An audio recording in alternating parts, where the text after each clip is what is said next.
I never believed in curses until I inherited the crumbling manor from a branch of our family I never knew existed. My name is Daniel Reed, and this is the story of how the cursed lineage of the Blackwells ensnared me from the moment I stepped through that wrought iron gate. I arrived on a grim November morning, the sky a mass of bruised clouds, when the world itself seemed to conspire against me. The Blackwell estate stood at the edge of a dying forest, its windows like dark eyes staring accusingly into my soul. The moment I crossed the threshold, I felt a chill that no hearth's fire could dispel. In the dust and decay of the foyer, I found a portrait gallery, images of grim-faced ancestors whose eyes bore an eerie resemblance to my own. Somewhere amidst the faded regalia, I sensed the heavy weight of fate, an inheritance not just of property, but of torment. The first nights in the mansion were restless and disorienting. I kept hearing whispers echoing through long, desolate corridors, voices that were indistinct, yet laden with sorrow and malice. At first I wrote it off as the creaks of an ancient building settling into disrepair. But as the nights grew longer, the whispers resolved into distinct murmurs, and I began to hear accusatory voices reciting names and dates I later discovered were tied to unspeakable tragedies in our family history. Sleep became a luxury, each dream twisting into a nightmare wherein I was both persecutor and victim. Determined to understand the ancestral curse, I searched through the mansion's decaying library. I discovered brittle journals and dusty ledgers chronicling a history of bloodshed, betrayal, and diabolical pacts. One journal in particular belonged to an ancestor named Elias Blackwell. His scrawled ink warned of a binding ritual performed in desperate times, a pact with forces from beyond that marked the family for perpetual damnation. The curse, as it read, was a constant pull toward darkness, ensuring that each generation would be plagued by misfortune, violence, and madness. It was not long before the house itself began to change. At dusk, the corridors would warp as if the very walls were shifting, and in the mirror hung in the abandoned guest room, I'd catch fleeting images of figures I could not quite discern. Often, the reflection of a gaunt, spectral presence would stand behind me, a silent sentinel of misfortune. I tried to leave, to abandon the cursed estate and its malignant legacy, but every path seemed blocked by an invisible force that tightened around me like a noose. One rainy evening I received a visitor, a gaunt man cloaked in sorrow whose eyes mirrored the agony of the past. He introduced himself as Matthias, a distant relative and a reluctant guardian of the Blackwell secret. He warned me in a voice that trembled with both fear and resignation that our family was doomed to repeat its tragedies. He spoke of unspeakable rituals, of blood spilled in dark covenants, and of the restless dead who rose in memory of broken promises. Matthias's tale was punctuated by sudden, inexplicable gusts of icy wind and a pervasive dread that seemed to poison the very air. Despite his warnings, I found myself drawn deeper into the mystery. Late one night, armed with nothing but a flickering lantern and an insatiable need for the truth, I descended into the manor's bowels, a labyrinth of forgotten cellars and hidden crypts.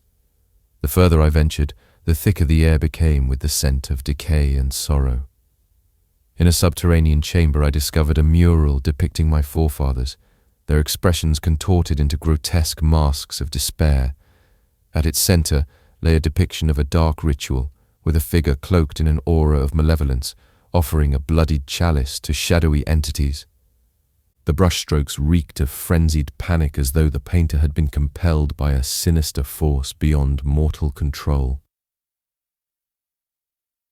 That night, the mansion truly came alive.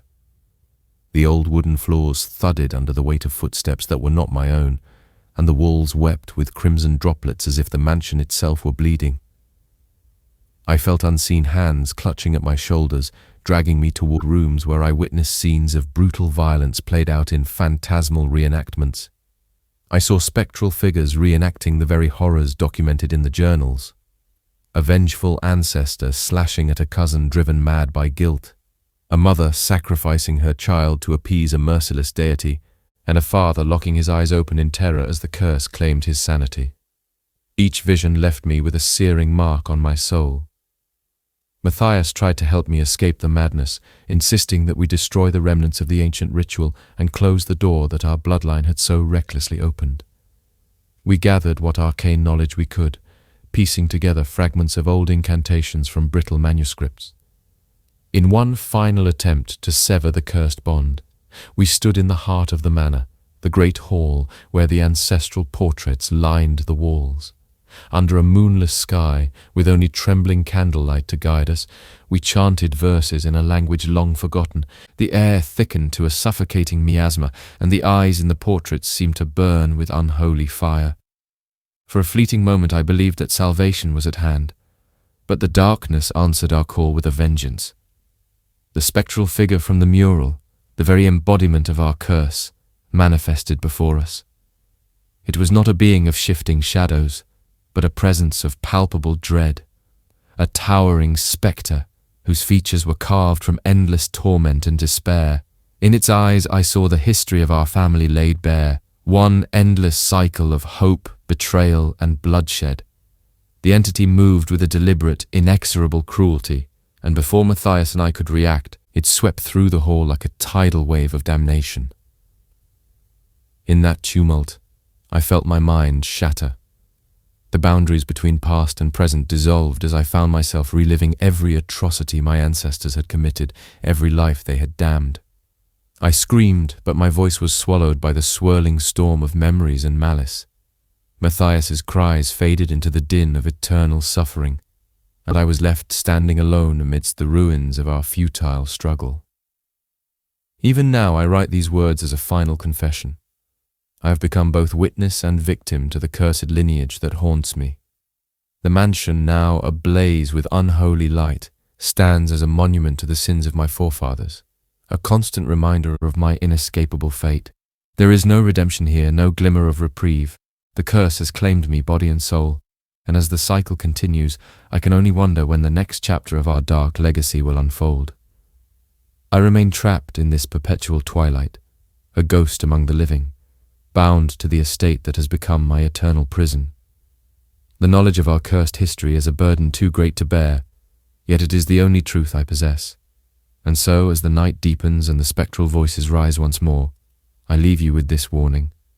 Some inheritances are not gifts, but damnations, and in the end, the lineage of darkness consumes all.